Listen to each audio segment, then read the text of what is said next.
autos. Finalmente, el gobierno confirmó que eliminará las retenciones a las exportaciones de autos. La medida fue anunciada anoche por el presidente Javier Milei en el marco del 172 aniversario de la Bolsa de Cereales de Buenos Aires. En ese contexto, además de anunciar una baja de retenciones para el sector agropecuario, el mandatario confirmó beneficios para otras industrias. A partir de julio del 2026 y hasta junio del 2027, a la industria automotriz le vamos a llevar las retenciones a cero. Ese cronograma va a estar siendo informado en estos días por el Ministerio de Economía, afirmó el presidente. Servicio de noticias. 2 minutos de información internacionales. Estados Unidos continuará investigando las redes vinculadas al régimen cubano tras el arresto de la hermana del jefe de Gaeza. La administración de Estados Unidos advirtió que continuará investigando a quienes mantengan vínculos con el régimen cubano tras el arresto en Miami de Adis Lastres Morera, hermana de la presidenta ejecutiva del Grupo de Administración Empresarial S.A. Gaeza, el conglomerado militar que controla hasta el 70% de la economía de Cuba. El HSI continuará investigando a quienes tengan vínculos con los adversarios de nuestra nación y tomará las medidas necesarias para neutralizar las amenazas contra nuestra patria, indicó John Condon, director ejecutivo asociado interino de la División de Investigaciones de Seguridad Nacional. Deportes. Moreno se ilusiona con poder jugar la final ante Belgrano. El mediocampista de River, Aníbal Moreno, quiere jugar la final del torneo Apertura 2026 ante Belgrano pese al esguince de ligamento colateral medial de la rodilla derecha que sufrió en la semifinal ante Rosario Central. La final que se disputará el domingo en el estadio Mario Alberto Kempes en Córdoba. El mediocampista habló directamente con el entrenador Eduardo Coudet y le pidió que lo tenga en cuenta hasta el último momento. Al volante le bajó el dolor y trabaja con el cuerpo de kinesiología para fortalecer la zona afectada, consciente de que forzar la recuperación implica el riesgo de agravar la lesión. Pese a ello, su cabeza está enfocada en estar presente en Córdoba. Esto fue Servicio de Noticias. 2 minutos de información a cada hora. En Onda Latina, paramos para comprar. Inicio espacio publicitario.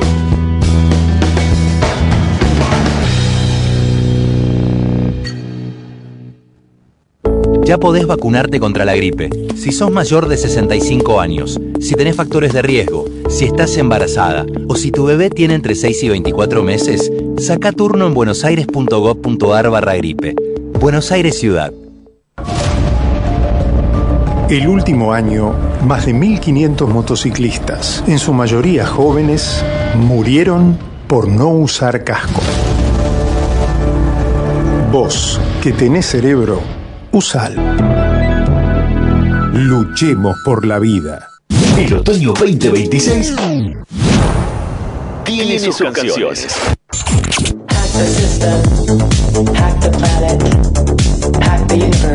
AM1010 ondalatina.com.ar. Y están acá. El otoño 26 suena directo acá. Onda Latina AM1010. Otoño 26.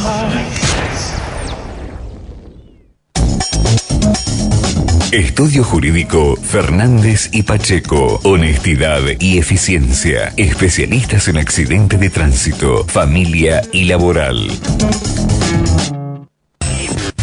Volvemos a nuestra programación habitual. Volvemos a Onda Latina. Fin de espacio publicitario.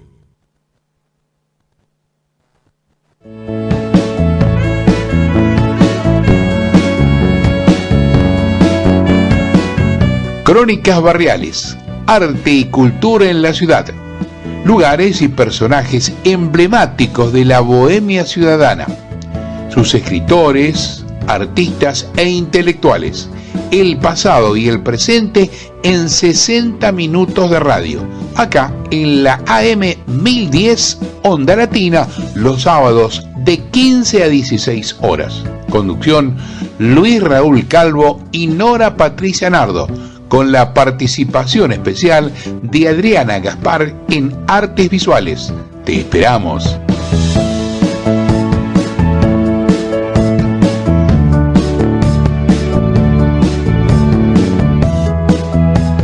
Acabamos de escuchar fragmentos de la versión instrumental de la canción La realidad del cine, Verité, de Luis Raúl Calvo, con arreglos musicales del maestro Oscar La Higuera. Hola, ¿qué tal? Buenas tardes. Nuevamente acá en la M1010 Onda Latina, con Crónicas Barriales, Arte y Cultura en la Ciudad. Nos acompaña en la operación técnica Leandro. Nuestros teléfonos son 4372-2841 y 4372-3061. ¿Qué tal, Nora? ¿Cómo estás? ¿Qué tal? Buenas tardes a todas y a todos nuestros oyentes. Una inmensa alegría compartir un nuevo programa acá en AM1010 Onda Latina. Crónicas Barriales, Arte y Cultura en la Ciudad. Bueno, el martes pasado, tuvimos un nuevo encuentro de nuestro ciclo La Liberty Café, espacio literario y de arte, y así fue una noche magnífica, ¿no? Sí, tal cual, concurrida, a full, con mucha poesía, narrativa, música, novedades, revista Barrilete, Poetas en el Recuerdo, o sea, y artes visuales, todo un combo que salió espléndidamente bien y acompañado con tanta gente que sigue el proyecto Generación Abierta, ¿no es cierto? Ahí en La Dama de Bollini. En La Dama de Bollini, pasaje Bollini 2281 y Pacheco de Melo, atrás del Hospital Rivadavia, para aquellos y aquellas que todavía no han venido y tengan ganas de sumarse a nuestros encuentros. Es un lugar muy lindo que tiene mucha historia cultural, La Dama de Bollini, así que serán todos y todas bienvenidos y bienvenidas. También los convocamos porque este miércoles próximo el grupo de Marta de París, que recuerda a la querida escritora Marta de París, un ser muy entrañable, quien tuvimos la suerte de poder conocer, realizan el encuentro, un nuevo encuentro de su ciclo, justamente en la SADER, en la sede de Uruguay 1371, el tercer piso, en la sala Leopoldo Lugones. La sala es Nérida Pesagno. Claro, la sala es Nérida Pesagno, lleva el nombre de la sede de Leopoldo Lugones. Y la dirección, como decíamos, Uruguay 1371, próximo 27 de mayo, a las 17:15 horas, va a haber un encuentro donde van a participar poetas invitados, Norberto Barleán, Susana Cataño Corona y Karina Paz. Habrá ronda de lecturas con la apertura de la profesora Nérida Pesagno. Dice que pueden inscribirse por este medio para la lectura de un poema o cuento breve, sujetos a disponibilidad de la sala. Y los organizadores, que son Graciela Bucci, María Paula Mones Ruiz y David Sorbile, me convocaron, me invitaron, lo cual les agradezco mucho, para dar una charla o disertación, como ellos le llaman, sobre algún tema. Y pensé el tema de los escritores y nuestras fuentes, ¿no? Por eso lleva el nombre de Vidas Paralelas, el escritor y sus fuentes. Así que los esperamos y las esperamos el 27 de mayo, de próximo 27, 17:15 horas, en Uruguay 1371 SADE. Ahí estaremos. ¿Y qué tenemos de callecitas de Buenos Aires por el barrio de Belgrano, Nora? Bueno, tenemos a Rafael José del Corazón de Jesús Hernández. ¿Qué tal? Vos sabés que se solían poner nombres extensos. Es más, mirá, sin ir más lejos, yo tuve un compañero de la primaria que tenía como 4 nombres. Mirá. Mariana, Gustavo, Adolfo, no sé cuánto, y después venía el apellido. Increíble. Sí. Lindos nombres. Bueno, Rafael Hernández, ¿no? Nacido en 1840 y fallecido en 1903, que fue un político y periodista argentino, fundador de la Universidad Nacional de La Plata y hermano menor del creador del Martín Fierro, ¿no? De José Hernández. Los padres fueron don Pedro Pascual Rafael Hernández y doña Isabel Purredón Camaño. y el 5 de junio de 1857 fallece su papá y Rafael vuelve a Buenos Aires a terminar sus estudios en el Colegio Republicano Federal y luego la universidad, donde se recibe de agrimensor nacional. Durante la época de enfrentamientos entre unitarios y federales, debieron trasladarse, es decir, él con la familia, a Paraná. Los dos hermanos se incorporaron como oficiales al ejército de la Confederación y fueron destinados al batallón comandado por el coronel Eusebio Palma, donde Rafael Hernández fue abanderado. Luchó en la batalla de Cepeda y luego en la de Pavón, donde salvó su vida milagrosamente. En 1864 combatió en Paysandú, bajo el grado de capitán. En esa oportunidad fue el único de su guarnición que no cayó prisionero. Luego de su experiencia militar, desarrolló una intensa actividad periodística, se casó en Buenos Aires con Anselma Cerantes Pita, con quien tuvo 7 hijos, Carmen, Magdalena, Sara, Pastora, Inés, Clelia y un muchachito, Ricardo. También se desempeñó como vocal del Departamento de Ingenieros de la provincia de Buenos Aires y encargados de la sección de Catastro y Geodesia del mismo departamento. El 3 de mayo de 1875 fue elegido diputado provincial, cargo que ocupó hasta 1877. El 30 de abril de 1887 asumió como senador de la provincia y fue nombrado presidente de la municipalidad del pueblo de Belgrano. Fundó, entre otros periódicos, El Progreso de Belgrano, y en 1891 fue reelecto hasta 1893. En 1887 fue representante del Banco Constructor de La Plata para promover la realización de un barrio obrero de 200 viviendas con equipamiento en la ciudad de La Plata. Lo más trascendente, ¿sabés qué fue? No, ¿qué fue? La fundación de la Universidad de La Plata. Esta casa de estudios comenzó a funcionar en 1897 y años después, en 1905, sus 4 facultades originarias, Derecho y Ciencias Jurídicas, Ciencias Médicas, Ciencias Físico-Matemáticas y Química y Farmacia, se transformarían en universidades nacionales por iniciativa de Joaquín Víctor González. Su pensamiento se refleja en sus palabras. La universidad es la representación genuina y legítima del espíritu de independencia y libertad.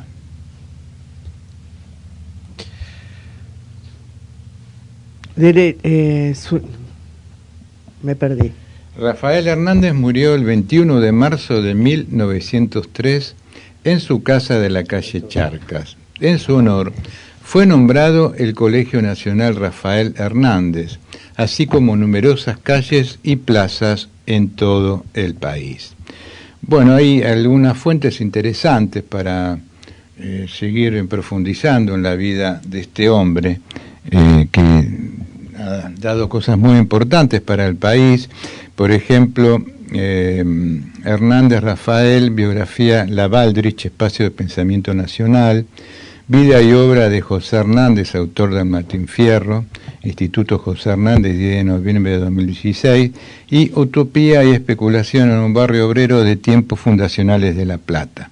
Estos documentos, parte de ellos están en internet, están en la web.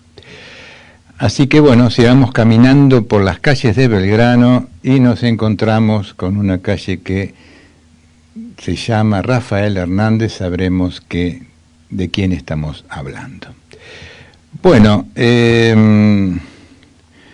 vamos a leer algunos poemas de Gladys Márquez, una querida poeta que hace mucho que no sabemos de ella, sabemos sí que había formado un grupo muy lindo allá en los años 90 con Norma Fumero y Norma Sokol, que se llamaba Rojas de Vergüenza, ¿no? Mirá qué nombre le habían puesto. Sí, me acuerdo. Habían estado haciendo talleres en el Centro Cultural Rojas y bueno, a partir de ahí se constituyeron como grupo y comenzaron a participar de diversos lugares. Un día se acercaron al café nuestro, cuando estábamos en el Café Montserrat, y bueno, obviamente las fuimos invitando a leer, nos gustó mucho lo que escribían, y después participaron también muchos años como público, digamos, ¿no? Cuando cumplimos 25 años, el Café Literario nuestro y de arte, decidimos sacar una antología, y bueno, fuimos convocando a diferentes poetas que formaron parte de esos, en ese momento, 25 años, ¿no?, del ciclo. Así que bueno, fueron convocados Gladys Márquez y las dos Normas, Socoli y Fumero, para participar del mismo. Vamos a compartir algo de Gladys Márquez. Despedida. El perfume de tilo y tu mirada tejieron un puente a mi ilusión, y sin embargo mis manos codiciosas ensayaban caricias que no fueron. Nos miramos tan profundamente como un beso apasionado, y sin embargo caminamos el andén como el cadalso. El momento está ahí, dispuesto a devorarte. Me abrazaste tan fuerte que tallaste mi agonía en tu cuerpo. Y sin embargo, mi corazón era un pájaro de sangre quemándose en silencio, y sin embargo, te dejé partir.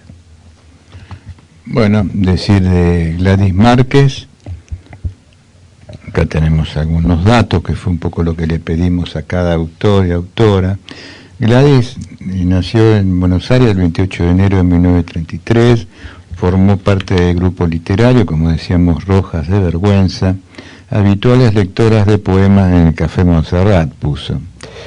Publicó en las libretas de Roja, Péndulos, presentó en nuestro ciclo en el Café Literario Antonio Liberti, en el Café Montserrat, su libro de poemas Mujer del Viento en 2014. Vamos a compartir otro poema de Gladys. Sombras. El amor sucede, paraliza, es una fuerza colorada, es resplandor de fiebre, pero tiene sombras, es instrumento del poema, un mar oculto encendido en la piel, en un incendio de amapolas. Después, silencio, la tempestad se aquieta, va creciendo un paisaje de cristales quebrados, de palabras mutiladas. Entonces el amor es un crespón al viento empujando un barco con nadie. Bellos poemas de Gladys Márquez. La última piedra. Florece una corola de metal que hace vibrar la soledad oscura. Un vivo tajo cruzando por la muerte junto a la piedra, que es mi última piedra. Hay sol esta mañana, es tibia y la siento. Me ha traído palabras que puse alguna vez junto a tu almohada. ¿Qué será de mí cuando te encuentre y me dejes y te deje? Solo quedará mi corazón herido, sin sueños, sin párpados ni lágrimas, y serán finalmente mis órbitas vacías, dos mundos apagados. Una poesía despojada la de Gladys, ¿no? Con una gran capacidad de síntesis. Muy fuerte, con lindas imágenes. El lugar, a orillas del milagro, un manantial de luna, los brazos del amor, la piel del amor. Inventé un corazón para ese día, tejí mi noche con flores amarillas, y en ese lugar de vidrios rotos en 1000 soles, dibujé el viento, con suspiros de placer, pero no sé cómo es allí, pues nunca estuve. Muy bien, una poética basada en palabras y en silencios, ¿no? Uno escucha los poemas o los lee y se queda con esa sensación, ¿no? Como que cada palabra está muy bien puesta y en su lugar, ¿no? Eso habla de alguien que trabajó mucho el tema de la palabra, ¿no? Bueno, vamos a ir al primer tema musical con nuevo folclore argentino. Vamos a comenzar a compartir con ustedes la música de Sofía Viola, nacida en Lanús, sur de la provincia de Buenos Aires, hija de un reconocido trompetista, Pollo Viola, y una bailarina. Vivió su infancia en el seno de una casa musical de Remedios de Escalada y creció junto a sus hermanos León, pianista y cantante lírico en Italia, y Víctor, electricista ferroviario, metalero e hincha de Racing. Vamos a escucharla en este primer tema que se llama Corazón. Adelante, Leandro.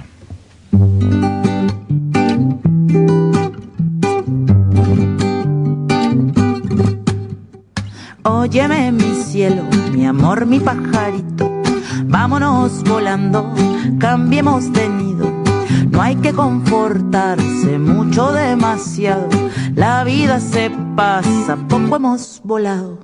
Naufragar los mares, pisotear caminos, dejando la huella que la sopla el mismo viento que nos lleva, viento que nos trae, visitar montañas, desiertos y bares. La la la la la la la la la la la la la la la la la la. Veo las montañas, lejos las ciudades, donde abunda el hombre que tropieza y cae. En tanta miseria, en tanta agonía, vamos a la tierra a buscar semillas, corazón. La la la la la la la la la la la la la la la.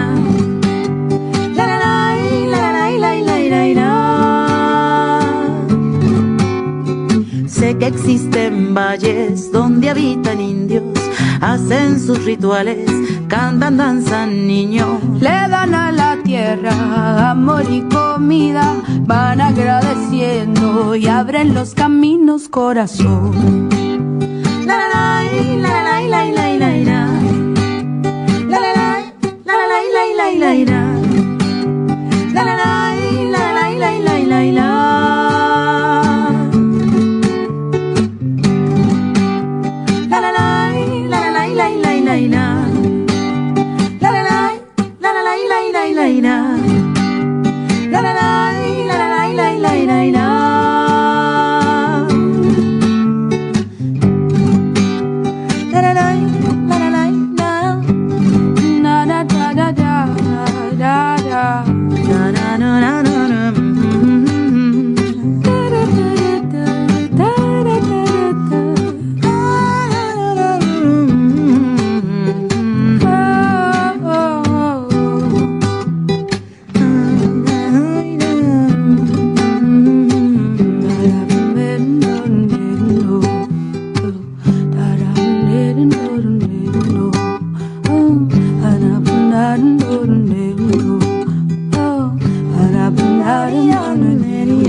Artes visuales, vanguardias y colectivos artísticos. Buenas tardes a toda la audiencia. Bueno, quería contarles que la entrevista que van a escuchar a la artista visual Sandra Fodor es una entrevista que se le hizo en vivo en el Aliberti Café, ciclo literario y de arte, que está los primeros y los terceros martes de cada mes, en La Dama de Bollini, Bar Notable, un ciclo que dirige Luis Raúl Calvo y que tiene distintos colaboradores y colaboradoras en distintas áreas, como Nora Patricia Nardo, María Marta Donet, Adriana Gaspar, Osvaldo Spoltore, Paco Rizzo, Oscar La Higuera. Bueno, así que van a escuchar parte de la entrevista porque, bueno, la entrevista fue muy larga, muy rica, la gente se interesó mucho, pero nos pareció importante pasar parte de esta entrevista hoy aquí, compartirla con toda nuestra audiencia.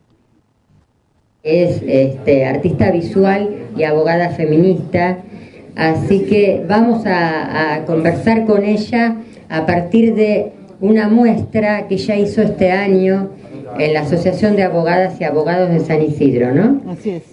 La muestra se tituló Bravas y les voy a pedir que nos cuente de qué se trata. Bueno, primero gracias Adri y gracias al espacio por haberme permitido estar acá. Más cerca del micrófono. Bueno, yo generalmente no hago lo que me piden, así que ¿por qué lo iba a hacer acá? No voy a empezar por lo que ella me dice. Bueno, como dijo Adri, yo soy abogada feminista, nací feminista. Muchas veces me preguntan, porque soy muy joven, ¿no? ¿Cuándo me convertí en feminista? Yo nací feminista, no recuerdo épocas de mi vida donde no haya tenido pensamientos feministas. Y si estoy en algún lugar, es un plomo estar conmigo, porque cada vez que hablan, y hablan sin hablar en inclusivo, dicen buenas tardes a todos y todas. Digo, hola, ¿cómo están todos y todas? Digo, bueno. Fui una niña muy retraída, que tuvo la suerte de que cayeron libros en sus manos, muchos libros, y después cayeron los lápices y las pinturas. Y bueno, y como niña retraída, aunque les parezca mentira, no me bastaba un solo secundario. Así que hice 2 secundarios a la vez. A la mañana hacía la Escuela Nacional y a la noche hacía Bellas Artes. Pero cuando llegó el momento de qué hacer en la vida, porque la vida no me deparaba ser esposa y madre, yo tenía que tener un sustento que me lo ganara yo. Digo, como artista no voy a ganar un peso. Aparte tengo muy poca paciencia y no iba a ser docente. Entonces me hacen esos test que hacen en las escuelas, ¿no? Y me sale letras. Pero yo no escribía. Entonces digo, ¿qué voy a hacer haciendo letras? ¿Docente? No, tampoco. Entonces me sale abogacía, ¿no? Hay por ahí un dicho que dice, serás lo que debas ser o serás abogada. Bueno, yo fui abogada. Soy abogada durante 40 años de mi vida y tuve muchísimas crisis como abogada, sobre todo porque gané muy poca plata, ¿no? Entonces digo, ¿por qué abracé esta profesión? ¿Por qué no seguí dibujando, pintando? Pero hoy orgullosamente sigo siendo abogada, porque no sería ni la persona, ni la artista plástica que soy, si la abogacía no hubiera pasado por mí. Yo no haría las obras que hago, ni defendería 7x24 a las personas vulnerables si no hubiera sido abogada. Así que la abogacía a mí me marcó. Por eso me gusta decir que soy abogada y que soy una abogada feminista, y perdóname, pero empecé por ahí. Ya sé que vos no ibas a empezar por Brava. Qué bueno. Ya lo sé. Pero bueno, tiene un punto de conexión con Brava. Tiene un punto de conexión. Bueno, a Bravas, antes de Bravas estuvo Hartas, y antes de Hartas estuvo Las heridas, mis heridas. Yo durante mucho tiempo, en vez de colgar los botines, que nunca tuve, colgué los pinceles, ¿no? ¿Cómo llegué al arte de vuelta? Llegué al arte de vuelta por el mosaicismo medio de casualidad. Y cuando empecé a mosaiquear, no pude dejar de mosaiquear más. De hecho, el primer fin de semana que mosaiqueé, me agarré una tendinitis que todavía la tengo, y que la sufro. Amé el mosaico, lo amo el mosaico. Y con el mosaico me di cuenta que no hay que esconder lo roto, que lo roto vale, que las heridas hay que mostrarlas. Aprendí la técnica del kintsugi, que es ese arte milenario japonés, que seguro que muchas de ustedes de las que están acá conocen y los que están conocen, que es arreglar lo roto con un hilo de oro, y entonces eso roto se transforma en algo mejor, más valioso.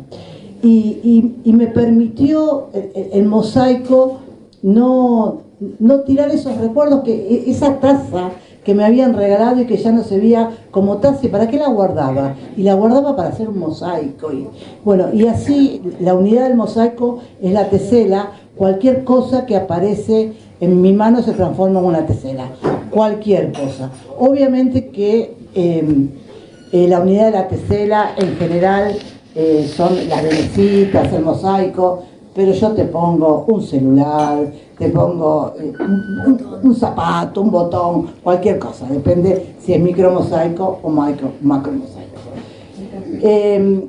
Mi hermana, tengo la suerte de tener una hermana y que mi hermana dirige el Museo Comunitario de la Isla Maciel. Ella me propone hacer como una especie de retrospectiva. Le pido a Micaela que sea mi curadora, que desde entonces me sufre como curadora, y hacemos las heridas, mis heridas, donde yo muestro o intento mostrar esto que me pasa con el mosaico, pero también muestro otra cosa más. Muestro lo que me pasó, o trato de demostrar lo que me pasó cuando tuve COVID. Yo estuve 40 días en coma y 3 meses internada. Entonces, las heridas que me quedaron del COVID, físicas, psíquicas, yo esas heridas las muestro con orgullo, ¿sí? Son parte de mi persona y el mosaico me permite mostrarlas. Bueno, entonces aparece la posibilidad de llevar esa muestra a otro lado. Nos lo propone y decimos, sí, bárbaro, la llevamos, ¿no? Pero entre medio las heridas vuelven a aparecer en mi vida. Y con mi compañero, que acá me está acompañando, pobre, siempre desde que lo conozco, que no lo largo, tuvimos un accidente de tránsito en enero del 2025. Este accidente de tránsito me llevó prácticamente 3 dedos de la mano derecha, que no es mi mano útil, pero bueno, complica, ¿no? Entonces yo ya no podía hacer las heridas, mis heridas, porque tenía otras heridas y no estaba en condición todavía de hablar de esas heridas, y no lo estoy todavía, porque aún estoy sufriendo las heridas de esta mano, física y psíquicamente.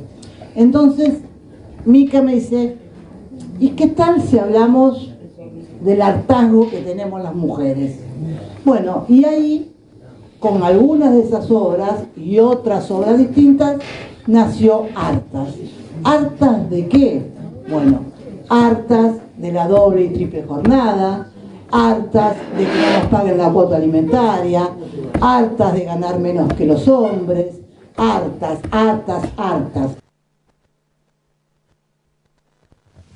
Bueno, muy interesante la entrevista de Adriana, la charla con esta muestra que estuvo en el Museo de la Mujer. Y ahora tenemos en línea... Y aparte, qué bien que se escuchó, ¿no? Porque esa entrevista se realizó el martes pasado dentro de nuestro espacio cultural, era Liberty Café. Se escuchó bárbaro. Se escuchó muy bien. Muy bien, sí, tal sí. cual. Tenemos en línea a Natalia Lavaqué, que es guionista, montajista y directora argentina, que vive y trabaja en Buenos Aires. Su poética es de cruce e hibridación entre el cine de lo real y la ficción. Además es egresada de diseño de imagen y sonido de la FADU UBA y de la Dirección de Fotografía SICA. 2016 fue agente becaria del Centro de Investigaciones Artísticas y en el 2020 crea junto a Paulina Bettendorf y otros colegas Oficina 88, que después nos va a explicar qué es.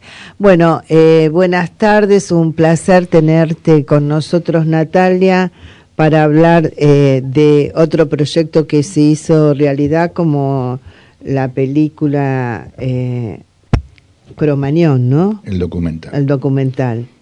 Hola, ¿cómo estás, Nora? Muy buenas tardes, muy contenta de estar acá charlando con ustedes. Hola, bienvenida. Muchas Natalia, gracias. Un gusto. Igualmente. Bueno, ¿por qué no nos contás un poquito cómo se gestó el documental de Cromañón, cómo es trabajar con material de archivo, tal cual? Del juicio. Bueno, empezamos investigando, o sea, haciendo entrevistas a los sobrevivientes, y a partir de ahí nos dimos cuenta que era muy interesante tener sus testimonios, de manera que empezamos a pensar en la posibilidad de ir a buscar los materiales del juicio que se hizo en el 2009, que es el primer juicio. Y entonces en esa deriva fuimos teniendo algunas complicaciones porque los materiales no estaban disponibles en los canales de televisión, o estaban en partes, ¿no? Como que no había un registro total del juicio como para poder hacer una película.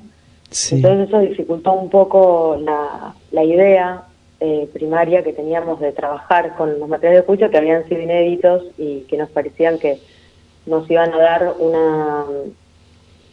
una forma del testimonio mucho más fiel a cualquier otra que podamos hacer nosotros con los fines de la película. Claro. Había algo que se jugaba en esos materiales que nos parecía sumamente interesante. Nosotros teníamos los materiales con marca de agua, que marca de agua vieron que se les ponen para que del propio juzgado ellos distribuyen a los querellantes de la causa, y le ponen marca de agua a propósito para saber si ese material se filtra, a quienes se lo dieron, digamos, ¿no? Sí. Entonces empezamos a armar la película con los materiales con marca de agua, con la fe de que esos materiales en algún lugar iban a estar sin marca de agua, o sea, ir a conseguir los materiales originales. Entonces, después de haber recorrido varios canales, principalmente en la TV pública, que como te contaba estaban todos fragmentados y no estaban los crudos, dimos con el juzgado número 24, que fue el que llevó adelante el juicio del 2009, y ahí los jueces estaban muy asombrados de que hayamos golpeado la puerta después de 20 años, porque tenían una cantidad de DVDs guardados llenos de polvo, pero que habían preservado. Qué bueno. Y bueno, sí, y así fue como a partir de esos materiales pudimos reconstruir lo que fue el juicio, que fue 1 año y medio duró, y cada DVD eran, no sé, 3-4 horas de testimonios que se hicieron cada 3 días, 3 veces por semana durante 1 año y medio. Entonces era una cantidad de material impresionante. Y bueno, a partir de ese material, una vez que conseguimos esos materiales, empezamos a trabajar en la estructura, empezamos a pensar quiénes podrían ser los protagonistas de la película. Claro. Y bueno, así fuimos armando la estructura, digamos, a partir de ese material. O sea, y después fue un trabajo interesante en equipo, ¿no? Porque hay... Sí, totalmente, sí. Bueno, el cine siempre se hace en equipo, es muy necesario la voluntad y sobre todo en el documental, que uno no es que puede, digamos, como que las responsabilidades de lo que termina haciendo son bastante, en la ficción también, pero hay como una voluntad de un otro que tiene que querer ser parte, ¿no? En las ficciones de otra manera. Claro. En este caso teníamos que notificar a los sobrevivientes, mismo la gente del juzgado, tenían que estar de acuerdo con el uso de ese material. Bueno, todas esas libertades que gracias a su generosidad pudimos tener. Y bueno, y también obviamente el equipo que conformamos la película, la verdad es que todos trabajamos muy bien y dando lo mejor cada uno, porque teníamos que hacerlo en muy poco tiempo. y la verdad es que fue un trabajo muy intenso, muy inmersivo, como de trabajar. Creo que nunca trabajé tanto en mi vida como para esa película, que fueron como, no sé, entre 12 y 15 horas por día. Había un tiempo de entrega. Claro, sí, porque a veces pasa con las plataformas, como que no es que uno puede hacer una película de autor independiente, vos te tomás el tiempo que querés y claro. Si crees que les falta todavía proceso de maduración, bueno, eso te lo das, digamos, o en general llegas a un consenso con los productores y sucede, pero esta película, como es algo que acompaña a la serie de ficción que quisieron, o sea, fue como un encargo, ¿no? Fue una película por encargo, entonces sí, la tuvimos que hacer en muy poquito tiempo y aún así creo que llegamos a algo muy bueno, muy intenso, de mucha complejidad también, porque es un caso muy complejo por la... ¿no? Sí, bueno, sí, por la temática, lógico, es un caso complejo donde hay varias miradas por la temática de lo que pasó y que en la película en realidad nos mantiene siempre en estado de alerta continuo, ¿no? En atención, no pierde, si bien es un documental que dura como una hora, ¿no? Es una hora y media. Una hora y media. Una hora y media. Sí, 90 minutos dura. Estás atento, o sea, no baja la atención, eso también es muy importante. ¿Cuál es tu impresión luego de haber realizado el documental, digamos, también en compañía de la persona que hace el guión, ¿no? ¿Cuál es tu impresión de lo que ocurrió en Cromañón? Bueno, creo que fue algo que sucedió que tenía que ver con cómo se vivía en la noche en ese momento y que era lo más normal del mundo, que todo funcionase de esa forma en un país que estaba con instituciones muy frágiles, donde no sé, donde todo esta frase de todo lo atamos con alambre, ¿no? Que me parece muy característica de algo de nuestra argentinidad, pero que rápidamente fue un proceso, pero que se fue revirtiendo y eso tiene sus pros y sus contras, ¿no? Porque había algo para mí de esa noche porteña muy fresca, muy lúdica, muy del encuentro azaroso, del espacio público como un lugar de cruce con desconocidos, como de habitar el espacio público, que eso me parece que es lo más terrible de la tragedia, me parece, más allá de obviamente las 194 muertes y los heridos y todo lo que ya sabemos que en sí trae una tragedia, pero en términos más, si me pongo a mirarlo más con más distancia, pienso que sí, que nos cambió un montón la forma de vincularnos socialmente, ¿no? Como algo que me parece que podría, no sé, que es algo para pensar, que no lo tengo tan resuelto tampoco. Claro. No, por supuesto. Aparte, no sé si uno termina de cerrar totalmente, ¿no? Porque fue un hecho tan terrible que... Ahora, de pronto, bueno, en el comienzo del documental marca bien un poco lo que estaba ocurriendo, ¿no? Una de las personas que declara dice muy bien que, bueno, que en realidad lo de las bengalas era algo común que se realizaba en todos los festivales, digamos, ¿no? Exacto, sí. Sí, y en ese sentido me parecía que estaba bueno que la película pudiese trazar como pensar las responsabilidades de una manera transversal y no pensar a un único culpable, sino como empezar a desmenuzar un poco y entender la complejidad de las responsabilidades cuando se trata de algo social. Claro. Que no necesariamente es el problema de la policía, el problema del Estado, el problema del público, el problema de Chabán, que bueno, ya sabemos que era un loco, pero que a su vez también fue un tipo que formó y a la contracultura y que es innegable. Sí, era muy querido por los músicos aparte, ahí lo dice en el documental, ¿no? Sí, es verdad, sí. Claro. O sea, es una persona sumamente valiosa que, bueno, estaba bastante corrido también. Sí. Entonces, bueno, es como que uno dice, sí, la verdad que hiciste todo mal. Y después, bueno, también las responsabilidades del Estado, pero también siento que es eso, que era una época, como que hay que poder pensar la época, ¿no? Porque realmente era un país sin sin nada, esto, como con unas instituciones que no estaban funcionando en ningún sentido y que todo era muy frágil y que la noche se armaba así, era como...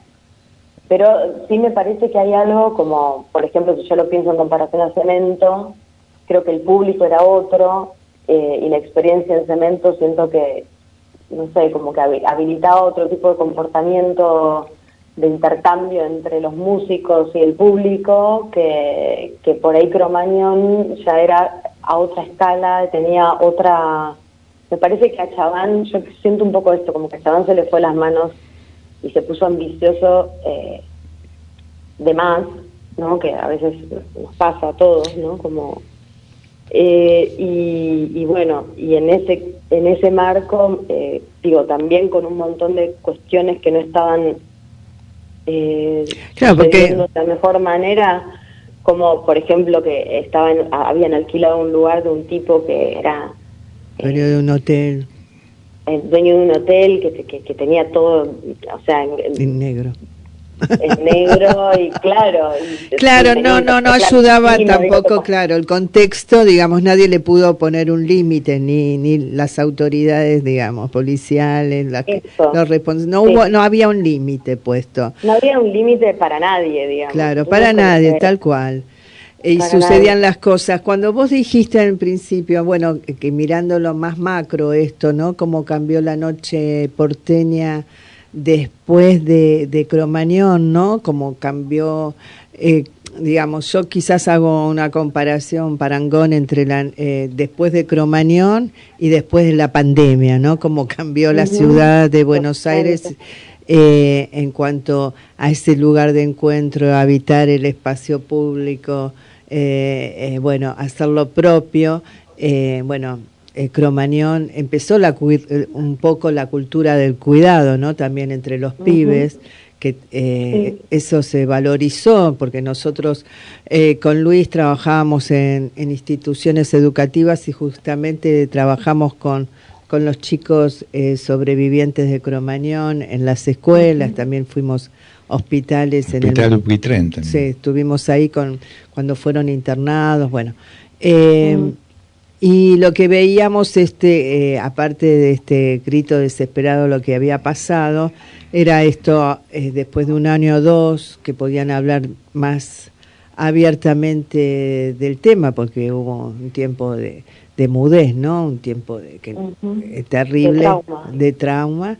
Decían cómo estaban atentos en ese momento estos pibes a esta cultura del cuidado, el lugar que cuando llegaban ya miraban por dónde salir, si estaba todo en regla. Claro que todo esto fue Estamos hablando hace muchos años. Claro, ¿no? Seguramente, nuevamente... Claro, hay que ver ahora, digamos... qué pasó, ¿no? Porque si esto no se sigue trabajando en las instituciones educativas, si no se tiene... no se trabaja con los adolescentes, esta cultura del cuidado cae nuevamente, ¿no? Sí. Pero sí, totalmente. Eso me pareció cuando vos dijiste la noche porteña como que cambió, ¿no? El encuentro con el otro, los adolescentes.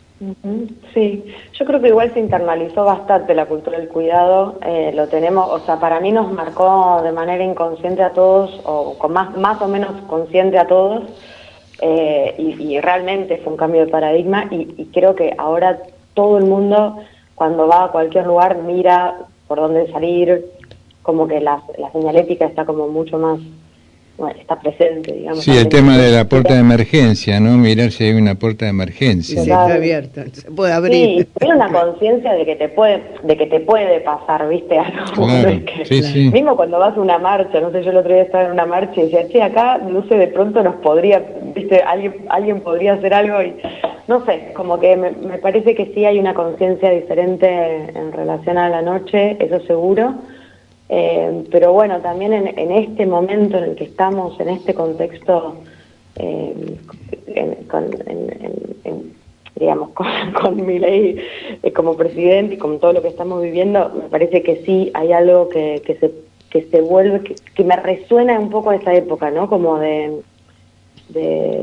algo que se empieza a romper nuevamente en el lazo social y que siento que sí, que podríamos pensar qué está pasando con eso, con las formas del cuidado en lo social que sí pueden estar cambiando nuevamente, ¿no? Para mal. Claro.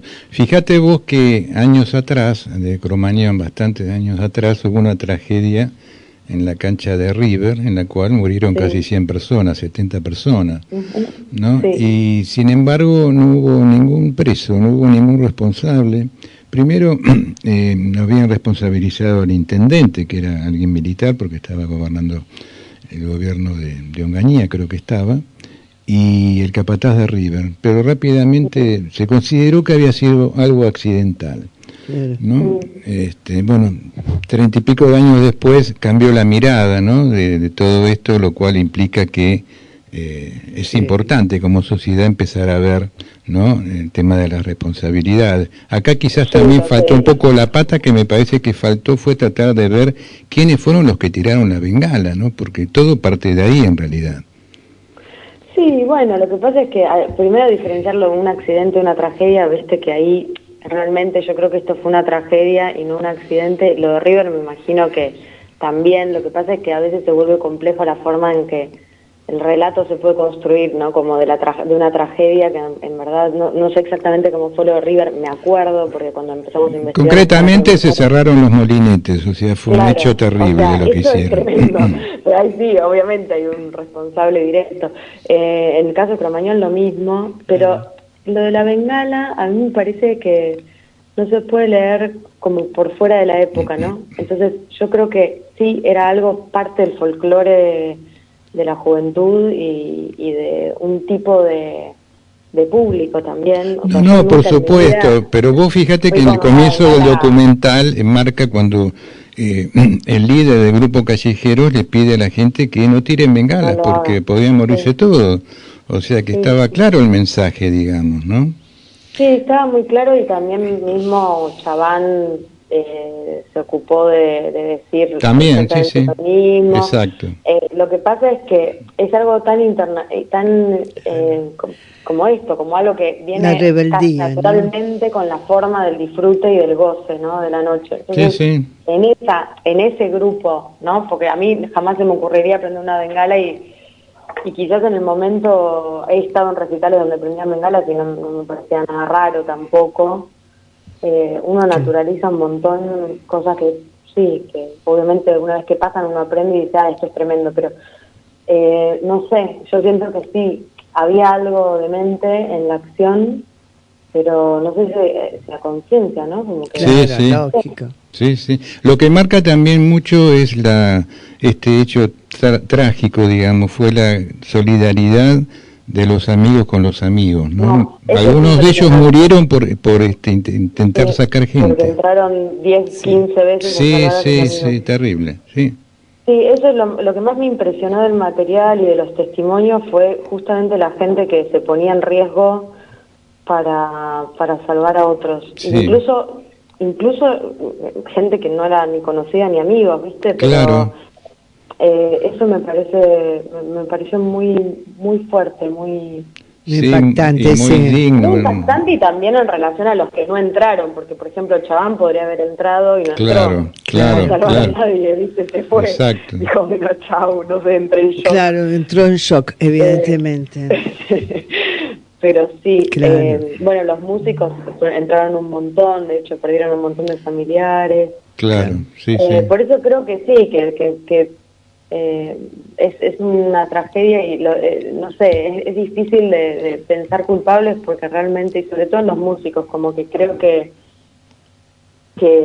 era algo que pasaba en todos los recitales, a cielo abierto y también en recitales cerrados, en obras, por ejemplo, había habido un montonazo de recitales donde se habían tirado bengalas, y no es que viste que se cerraba el recital o no pasaba nada. Entonces, bueno, era la época, yo creo. Este documental sería importante, a lo mejor seguramente lo están haciendo, ¿no? Para poder pasarlo en las escuelas, poder generar un diálogo con los estudiantes, ¿no? Sí, eso me parece que sería re importante, pero ahí no tengo ninguna incidencia porque las plataformas tienen sus convenios con las productoras y es como muy... Claro. Pero sí, a mí me encantaría que... Claro, que para trabajarlo con los adolescentes y en la facu también. Digamos, en los dos lugares sería bueno volver a tomar conciencia de esto. ¿Cómo repercutió este video? ¿Qué sabés, digamos? ¿Cómo este documental en la gente? ¿Tuviste devoluciones? Bueno, en los familiares, por supuesto que muy agradecidos, porque sí, creo que es un documental bastante complejo y completo, en todo caso completo, como en el sentido de que trae a todas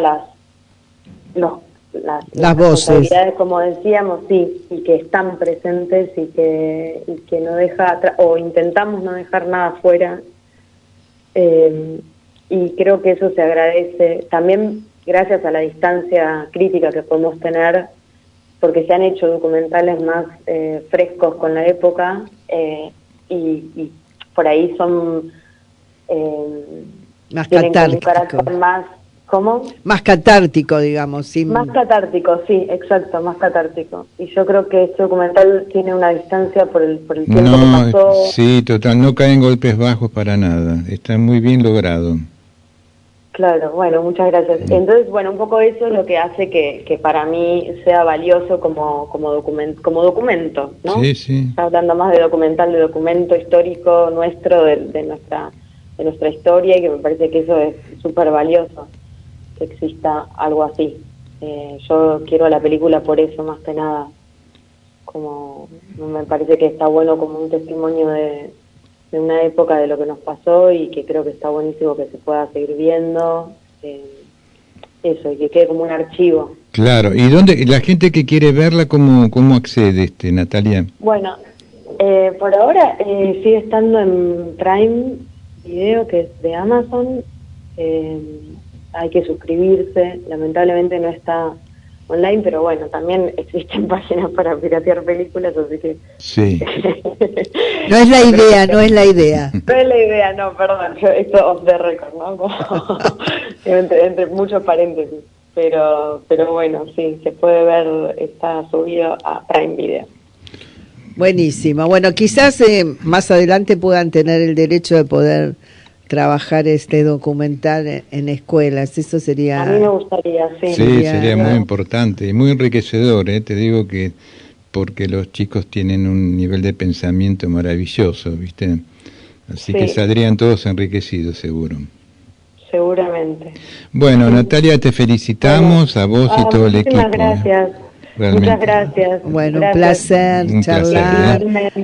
Después veremos el próximo proyecto que está en marcha, ¿no? Sí, está en marcha. Ah, qué bueno. Bueno, ya nos contarás después. Ya les contaremos, sí. Bueno, que sigas les muy bien. Un abrazo. Un abrazo. Chao, chao. gracias.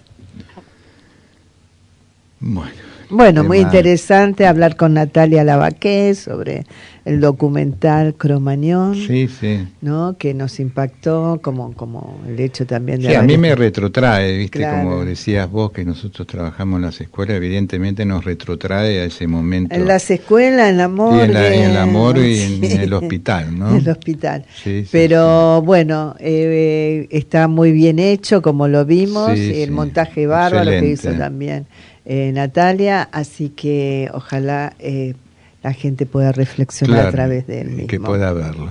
Bueno, nos vamos yendo, le agradecemos a Leandro por todo su apoyo y colaboración en la parte técnica, y nos vamos hasta el próximo sábado. Recordando que compartir los sueños es algo digno de celebrar, pero que la belleza y la memoria se deslizan por la ciudad. Deteniendo el vértigo. Muchas gracias. Desde la ciudad autónoma de Buenos Aires, transmite AM 1010. Onda Latina, sonido e imagen hacia los 4 puntos cardinales del planeta Tierra.